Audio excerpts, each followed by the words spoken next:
Hey guys, welcome back to the channel where we spill tea left, right, and everywhere in between. Today's video is a mini tea of everything that's been happening on the internet recently. Our main topic for the day is Jeff Wittek finally pursuing legal action against David Dobrik and sharing more things about this on his newest podcast episode. But we have a few smaller stories as well, like Kanye West performance getting cancelled and Gabby Hannah thinking that she is famous. But before we get into all of the tea, let me plug the Hot Tea Twitter account where you can keep up with any updates as well as send us stories that you would like to see us cover. Also, make sure to subscribe and turn on your notifications so you know when I post. And if you enjoyed this video, give it a thumbs up and comment down anything you want down below. Alright, let's get into the tea. So the first thing is not even tea, I just thought it was funny, and it's about our girl Gabby Hannah. She has been more and more active on her Instagram and TikTok for the past couple of weeks because of her new album and songs coming out. And the things that she mainly posts are her singing or showing off her art or even dancing while making some questionable faces. She's been staying out of drama though, so good for her, although if she has music and projects to release soon, who knows. Anyway, there was this comment on one of her TikToks that said, "It's giving Gabby Hannah," and she responded laughing it off, but then responded to another comment that said she's known but she's not famous. Gabby pulled the definition for famous and she's basically clowning on the hate comments. Again, it's not tea, but I just thought it was funny. To use this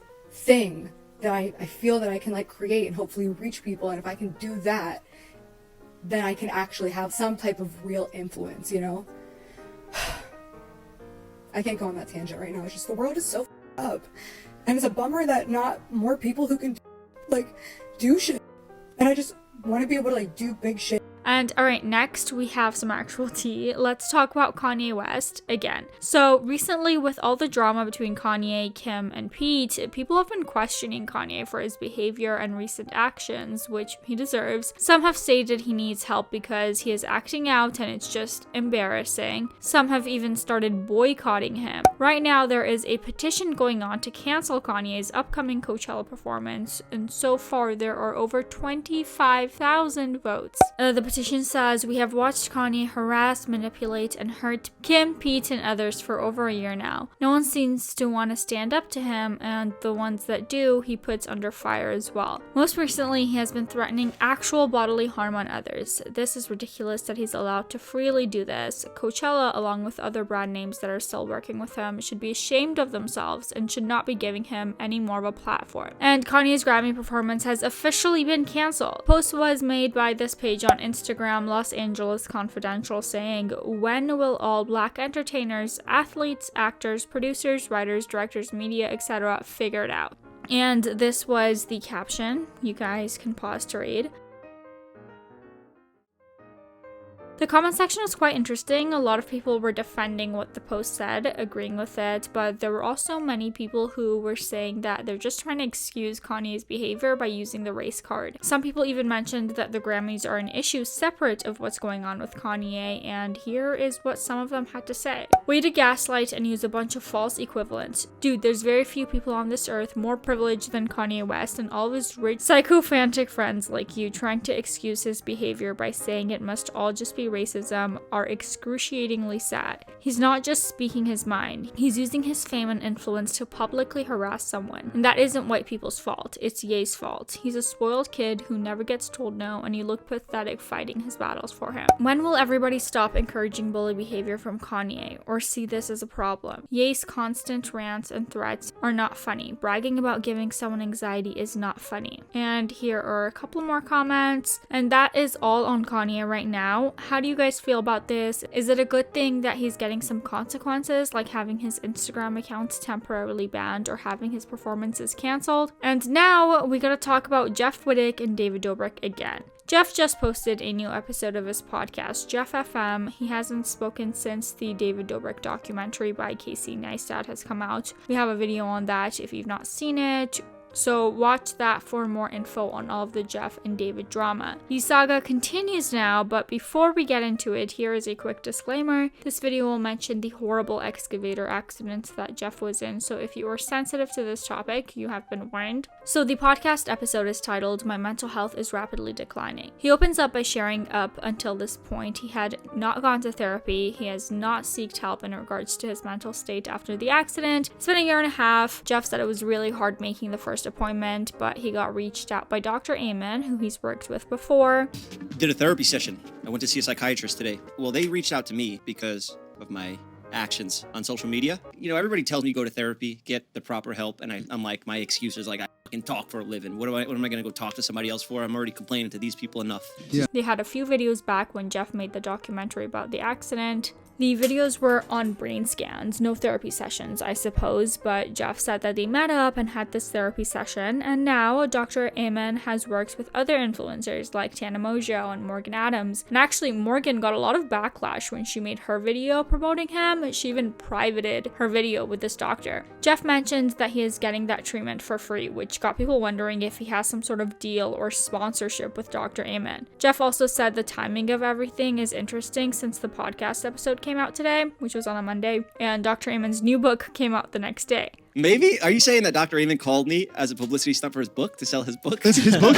Damn. That's his book? Yeah, that just coincidentally comes out Tuesday, the day after this podcast goes up. But this is not a sponsored thing. They also filmed the entire session. Jeff said he is used to him being filmed when it comes to his feelings and emotions, so he didn't mind. However, he does realize that he's getting used a little bit. Although he said that he also got a lot out of it too, so I guess it's even. Jeff wasn't planning on posting soon at all on social media until he sought out help and or was feeling better. The hardest part about doing therapy is just making the appointment, you know? And once I had that set, I was dreading it. I didn't want to go in. I did it. It felt great. I talked about good stuff with him. He gave me ways to fix it, like actual help. It worked. It worked a little bit. So what was the... It got me back here because I wasn't going to post for who knows until I started feeling better.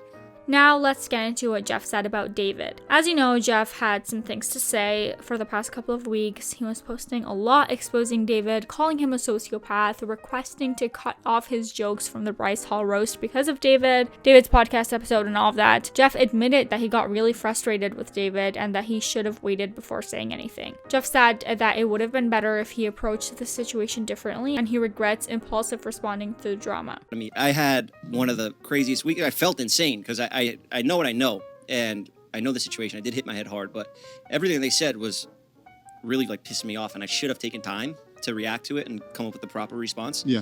I just wanted to like get it out because I heard what he said, and I was like, these are all lies. And if you're wondering, well, what's Jeff going to do now? Well, he said that he will be doing things much more differently. That's right, he's getting serious. We're talking about lawyers and potential lawsuits. We must say Jeff seems quite serious when mentioning legal involvement, and what he was saying is that hearing David speak about the accident like it was Jeff's fault and it was because of him, like it was all on Jeff, and it really pissed him off. Not only that, but other Vlog Squad members were telling Jeff to forgive David, and it frustrated him even more. Jeff talks about doubting himself because of the other people around him, and he was like, wait, do I remember the situation incorrectly?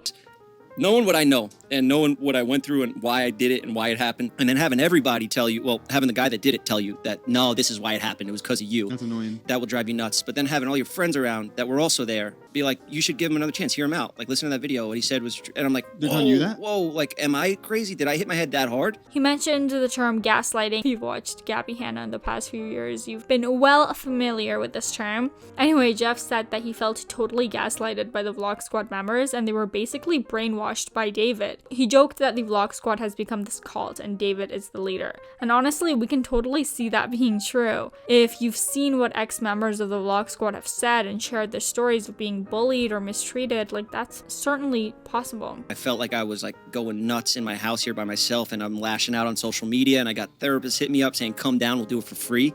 And I'm just going batshit. I really felt like I was nuts, and then I learned what gaslighting meant. That woke ass word Kyle always says. Then a friend of his named Oscar sent him some stuff, perhaps footage, and Jeff was able to confirm what he remembered was true. As you know, the accident has left Jeff with life-altering consequences. Since it was a head/eye injury, he felt as if he was crazy because he remembers one thing, but because of the way David and the rest are acting towards him, he thought, what if that's not what happened? And seeing the proof definitely helped him to be calmer. That made me feel a lot better knowing that, and just going to therapy, it helped, and making some decisions, you know, to move forward and move in different directions really felt good. After the therapy session on the proof, he said that he made the decision to be moving forward with things. Jeff said that he is finally sure, and it makes him feel good. Hearing him talk about moving in a different direction than before makes you think that he's about to get into some legal actions. And then he dropped that he is getting lawyers to take care of things now. Meanwhile, he will be focusing on himself. He's given them whatever that he had to, and now he will be letting them take care of it. I'm just gonna like send off all this stuff that we got to the lawyers and let them deal with it in court. And I'm just gonna go back to making goofy, silly videos with my right-hand man right here.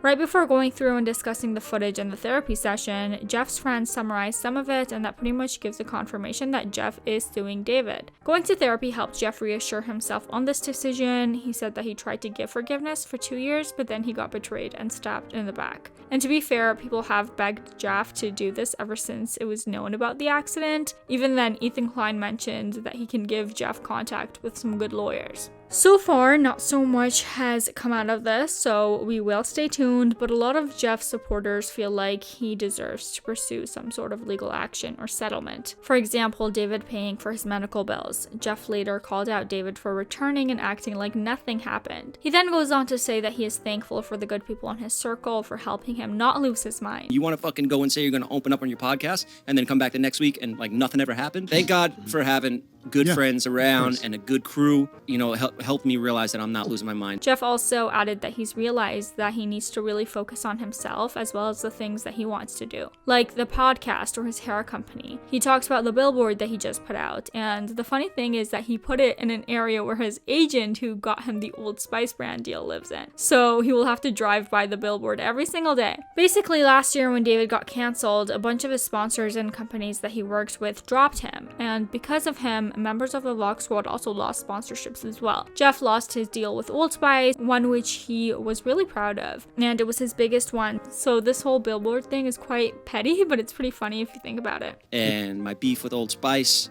you know, 2 years ago or a year and a half ago, whatever, right after the accident, that's when they dropped me. They fired me, they canned me. And the agent lives over here. We put the billboard right outside his house, and I got to come home from Vegas after a great trip and see that billboard up there with me giving the middle finger to everybody that drives down that street. The video got a lot of support. Most of the comments were saying how proud and happy they are that Jeff is seeking professional help and that he's not crazy about the situation and what happened. Here is what some people had to say. Nothing wrong with asking for help, Jeff. Glad you've started therapy. We all support you. Jeff, you're not crazy. You had a near-death experience that was extremely traumatizing. You have every right to feel the way you feel and shouldn't have to explain yourself. And lastly, one user said, I am on Jeff's side no matter what he chooses to do with the situation. No one can understand what he's going through with the surgeries and stuff. Sending you lots of love. And that is it for today, you guys. Let me know your thoughts on everything that we talked about in the comments down below, especially on the Jeff/David situation. And here's a little distraction, or maybe disturbance, to take your mind off of all of this.